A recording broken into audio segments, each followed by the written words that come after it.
A good evening to you, Luka. I know it is 8 p.m. for you in Melbourne, Australia. So, how's your day been? It's been good, mate. It's been good. How's yours been? Just getting started, 11 a.m. So, haven't done too Yeah. much yet, just some admin work. But yeah, excited to see where this goes. So, the reason I invited you on is because I saw some wins from you in the freelancing campus, was it? Yep.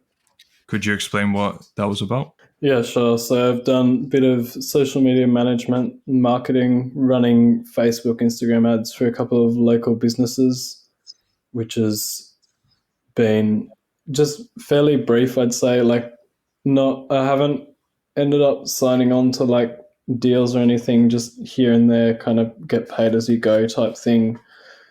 Uh, the other main thing that the real world's helped me make money through is buying and selling or flipping watches, and that's been fairly profitable for me as well. Okay, so when did you start the social media marketing? Earlier this year, around January, February, I'd say, yeah. And what made you get into that specific area? I'm not sure actually. Just kind of looking through the freelancing stuff, you need a skill, obviously. Like you have to have something to sell. You can't sell nothing. And that was just what I picked. I thought was something I'd be able to get into without too much trouble. So, with the social media marketing and watch reselling, is there a rough figure you could give us for estimated earnings? In terms of revenue, probably 10 to 15,000 over the last few months. Very nice. So, are you comfortable revealing profit or would you prefer not to? Yeah, yeah. Profits 4, 5, maybe 6,000, Nice.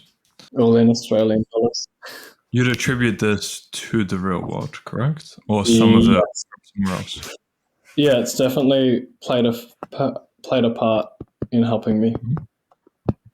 Okay, so let's go with when you joined the real world and you saw all the campuses in front of you. I'm guessing you chose to go into the freelancing one. Maybe you've tried on some other ones. But the question I want here is how different is the material you saw within the real world compared to what's out there on the internet? In terms of the freelancing stuff, I hadn't really looked into specific freelancing stuff, but I briefly looked into sort of other client acquisition, that sort of thing, when other people talk about like SMMA and those sorts of things. And I've found compared to I'm not saying I spent heaps of time looking around, but compared to what I saw, it was fairly different. And I'd say it's been very helpful compared to the other stuff that's out there. Or what specific lessons did you actually use and implement from that campus? Uh, Again, the kind of client acquisition has been really helpful through the Instagram DMs, even writing emails. What about the community within the real world? Have you interacted with them? Have they had any kind of impact? Interacted here and there, but not heaps, to be honest. I think it's been helpful and it's been beneficial for me though to just see the other people and see the wins from the other people, and the fact that there's other people there like me in a way, I guess.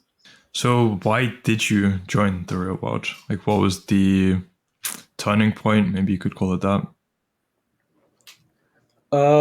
Not sure about a specific turning point, but I was and I still am working a job at the casino here in Melbourne as a dealer, and I guess just kind of looking to get out of that. So I really like the idea of being able to work for myself, I guess, and have a bit more freedom, hopefully a bit more money, a bit more, yeah, that sort of Mhm. thing. So that's kind of what I'm working towards at the moment. And Right. obviously joining the real world was just a step towards that.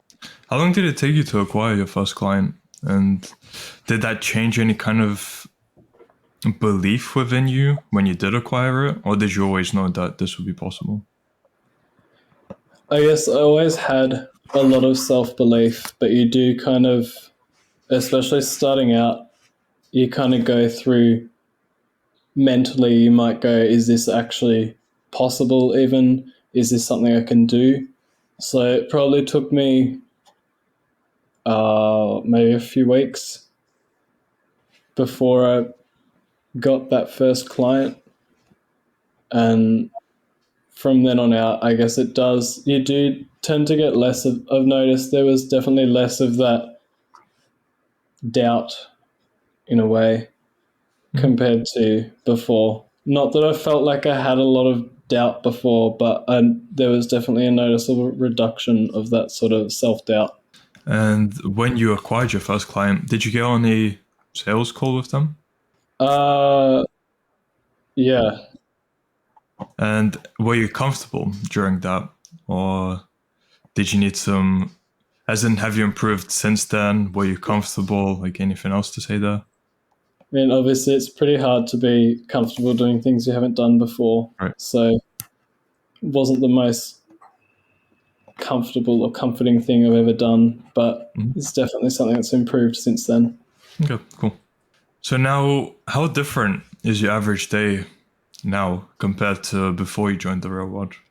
It feels like I'm more focused on a goal. So I'll spend a lot more time or a lot less time on distractions like social media and that sort of thing. And I'll spend more time doing the tasks or the work I have for the day. And another habit that I've picked up recently in the last couple of months is reading books. So that's something I'll tend to do when I have a bit of spare time to just really try and, I guess, learn more. That's something that's really important to me at the moment. Okay, interesting. What kind of, are you learning skills or just self-improvement related books? Bit of both. At the moment, I'm reading a book called Influence by Robert Cialdini, and that's kind of about kind of the psychology of how people are influenced, how to sell things, that sort of thing. And yeah, Okay, so it's makes sense. definitely a bit of both. Skills, learning skills, acquiring skills is very important to me, as well as just improving myself mentally and getting new ideas, that sort of thing. So since you said earlier that you've always had quite a bit of self-belief in yourself, what would you say was the biggest challenge you faced when you first started out with the freelancing campus? Probably acquiring that first client, to be honest. Like going through that was pretty difficult because you kind of starting from nothing and you just have to keep this idea that it is going to work out and just need to figure out how. For me, it was just about figuring out how to go about things, what needs improving in terms of outreach. I'd say that was the hardest part for me. And where do you see all of this scaling for you? Since you're on this trajectory now, I mean, as you said, you want to get out of the casino business, if I can call it that, and build something of your own. So, in let's say 6 months to 1 year, where do you see yourself? Um, the way I see myself going, I think, honestly, I think I'm probably going to end up going into a different area, moving away from kind of the service based side of things, maybe into e commerce, where I can use the skills that I've gained instead of selling the skill itself. But I think having the skills and being able to sell the skills themselves is also very useful for me and definitely something I'll use into the future. So 6 months from now, I hope to be doing something along those lines, selling, I think, I'll definitely end up going into e-commerce, selling a product, but also continue selling the services on the side if I can fit that in. Right. Potentially, when you become very competent in that area of selling a service, you can start outsourcing it to other people. Like that's a Yeah, potential there. And then just have it running in the background while you try out e-commerce. So yeah, completely exactly. possible. Okay. Now, would you have an answer for what have been the three biggest lessons you've learned from your time within the real world? Obviously, like I said earlier, the stuff on client acquisition, social media outreach, just outreach in general, has been really helpful for me. The other thing that's really helped me has been the social skills. What's it called? SSSS. SSS, triple S, social skill. Yeah, Yeah, I can't remember exactly. those lessons and the business mastery ones have been really helpful in terms of thinking differently about the way I kind of go about things, but also just the actual undertaking of the tasks itself. I find, yeah, those lessons have been really helpful. And the third one has actually been just the peak performance ones. They've really helped me be more productive. And one of the things specifically I've really taken away from that was the idea of setting a timer for 1 hour. I do that every single day now. Every time I do anything, set the timer for 1 hour, sit down, really focus on that task. Once the timer's up, that's it, move on to the next thing. And that idea isn't something I would have really thought of before, but it's been really helpful to break stuff down into smaller chunks and be more productive. So just to clarify, you're breaking it down to smaller chunks and then dedicating 1 hour time slots to each thing. Yeah, yeah. Interesting. Okay. And then that has helped out. So even if you haven't finished it, you still just go on to the next thing when the hour's over. Yeah, so the idea from that lesson was you do the hour chunk. If you haven't finished, you move on, then you can go back to it later.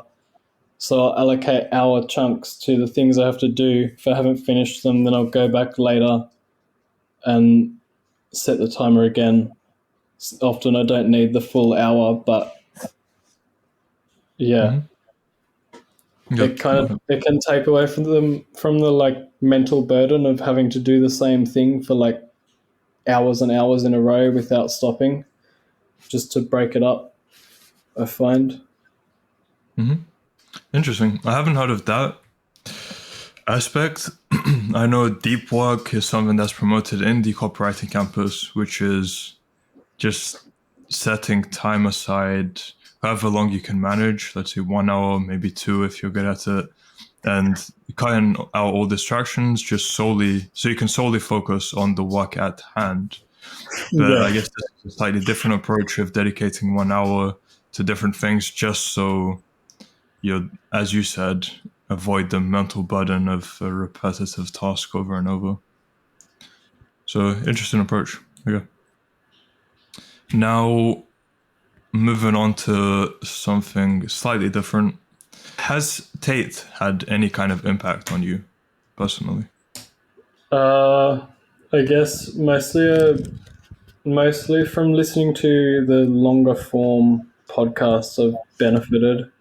I'd say just kind of learning, hearing different perspectives, gaining new ideas, I guess, and again the mental thing, like the seeing the way he mentally approaches um, business and approaches everyday life is something I try to take into my own life as much as I can. Got it.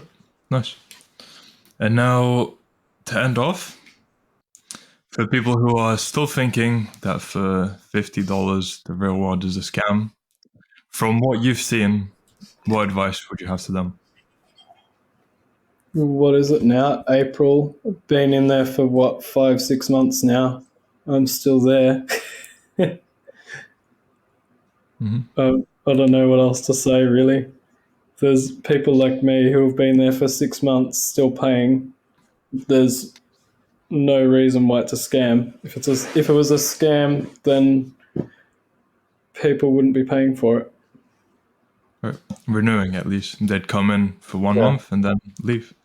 Cool. So Luka, really appreciate your time. If you're down, I'd like to have you for a follow-up interview in a few months, maybe in 3 months, to see how things go for you. Yeah, And sure. until then, I wish you all the best. Thank you.